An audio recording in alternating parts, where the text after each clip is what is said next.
Video like जरूर कर लीजिए और ऐसे वीडियो लगातार फ्री में पाने के लिए चैनल को तुरंत सब्सक्राइब कर लीजिए और बेल आइकन को जरूर टैप कर लीजिए ताकि आगे भी सारे वीडियो आपको मिलते रहे। यूट्यूब में फॉलो करते हैं तो प्लीज ये वाला फ्री टेलीग्राम चैनल जरूर ज्वाइन कर लीजिएगा। सारे नोटिफिकेशन सारे अपडेट यहीं पे आते हैं, ध्यान रखिए।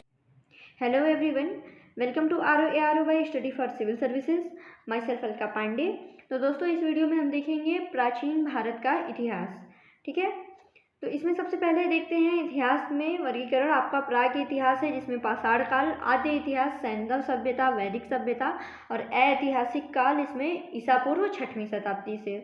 तो निम्न पूर्व पाषाण युग को, जो आपका पाषाण काल है, उपकरणों के आधार पर दो वर्गों में विभाजित किया गया है। ठीक है, उपकरणों के आधार पर पाषाण युग है, नाम से पता चल रहा है कि पत्थर के औजारों का ज़्यादातर लोग प्रयोग करते थे, तो उन्हीं उपकरणों के आधार पर इसको दो भाग में विभाजित किया गया है। पहला है आपका चॉपर चॉपिंग या पेबल संस्कृति, फिर है आपका एल्यूसियन संस्कृति, हैंड एक्स एंड क्लीवर।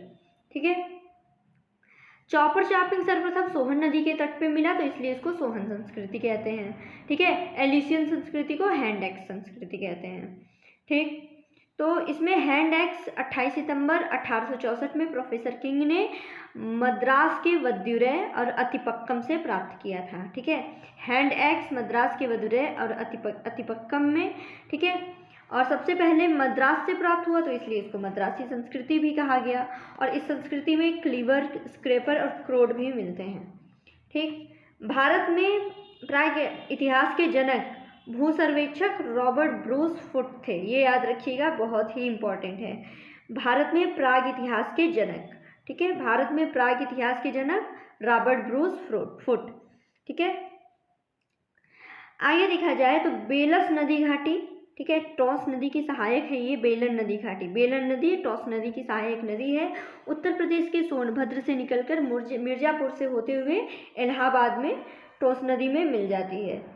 इस घाटी को प्रागैतिहासिक का टेक्स्ट बुक कहा जाता है। ठीक है, इसकी घाटी को, ठीक है, बेलन नदी घाटी को प्रागैतिहासिक का टेक्स्ट बुक कहा जाता है, क्योंकि ये घाटी जो है पुरातात्विक खोज के लिए बहुत ज़्यादा प्रसिद्ध है।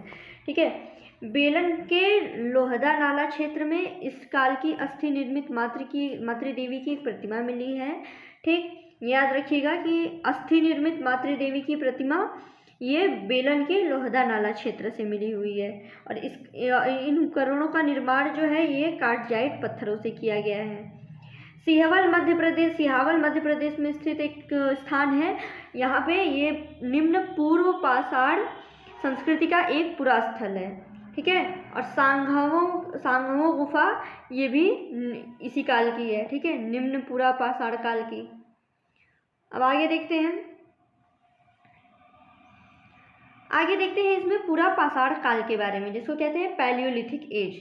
ठीक है, पैलियोलिथिक एज पूरा पाषाण काल देख लेते हैं। तो राजस्थान के नागौर में सिंधी तालाब से केवल पूर्व पाषाण कालीन सामग्री के स्तर मिले हैं। ठीक है, सिंधी तालाब ये पूरा पाषाण काल की मतलब ये स्थान है, पूरा पाषाण काल के इसमें सामग्री मिली हुई है।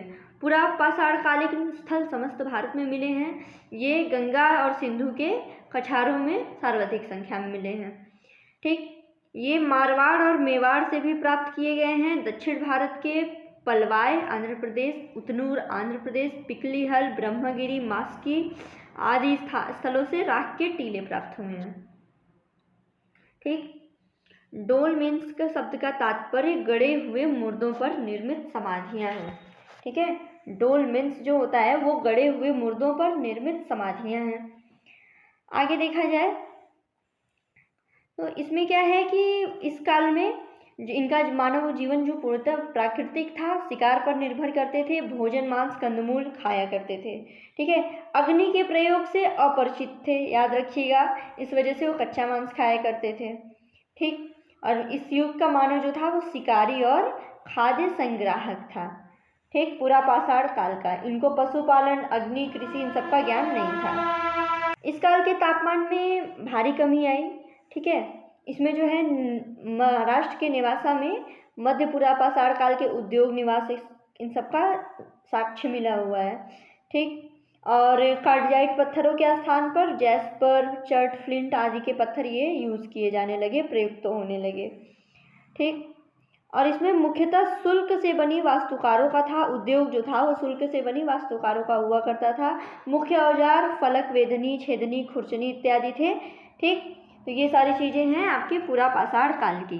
ठीक है, साइट से याद किए रहिएगा, स्थल कहाँ से क्या क्या मिला हुआ है। आगे देखते हैं, आगे है इसके बारे में और कि इसका जो मानव का भारत में मानव का प्रथम साक्ष्य जो है मध्य प्रदेश में पश्चिमी नर्मदा क्षेत्र में मिलता है। ठीक है, मध्य प्रदेश के पश्चिमी नर्मदा क्षेत्र में मिलता है भारत में मानव का साक्ष्य। ठीक, मतलब मानव जैसे प्राणी यानी आरंभिक प्राणी जैसे मानव का विकास हुआ, ये होमिनिड कहलाते हैं, होमिनिड। ठीक है, और भारतीय उपमहाद्वीप के हाथनोरा स्थल से सर्वप्रथम होमिनिड जीवाश्म की खोज की गई। ठीक, होमिनिड याद किए रहिएगा, ये आरंभिक प्राणी हैं जिनसे मानव का विकास हुआ। फिर बलूचिस्तान पाकिस्तान में पुरास्थल मेहरगढ़ से पाषाण संस्कृति से लेकर हड़प्पा तक सांस्कृतिक अवशेष प्राप्त हुए हैं। और पालतू भैंस का प्राचीनतम साक्ष्य उपमहाद्वीप के मेहरगढ़ से प्राप्त हुआ है। मेहरगढ़ याद रखे रहिएगा।